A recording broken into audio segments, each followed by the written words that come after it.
जिल्हा सरकारी वकील ॲडव्होकेट प्रदीपसिंह राजपूत यांची आता सीबीआयच्या विशेष सरकारी वकिलापदी नियुक्ती करण्यात आली आहे।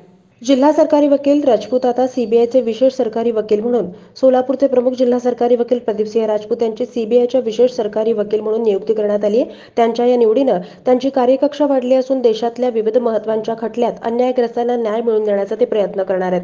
90 जणांना जन्मठेप आणि दोघांना फासापर्यंत पोहोचून संपूर्ण महाराष्ट्रात गुन्हेगारांमध्ये कायद्याचा धाक निर्माण करणारे सोलापूरचे जिल्हाप्रमुख सरकारी वकील प्रदीपसिंह राजपूत यांची सीबीआयच्या सोलापूर जिल्ह्याच्या विशेष सरकारी वकील म्हणून नियुक्ती करण्यात आली आहे। या निवडीचं त्यांना सोमवारी भारत सरकारच्या कायदा मंत्रालयाकडून नियुक्तीपत्र प्राप्त झालंय।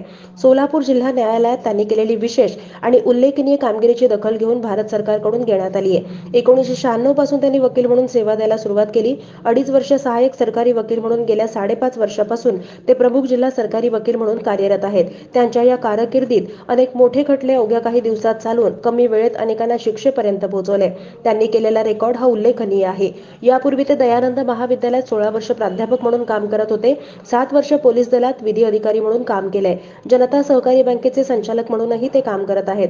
त्यांच्या या कर्तृत्ववान कामगिरीबद्दल सोलापूर महापालिकेने त्यांना मानपत्र देऊन सन्मानित केलंय। गेल्या अनेक वर्षापासून वकिली करत असताना अन्यायग्रस्तांना न्याय देण्याचं आणि गुन्हेगारांना शिक्षा देण्याचं काम त्यांनी प्रामाणिकपणे केलंय।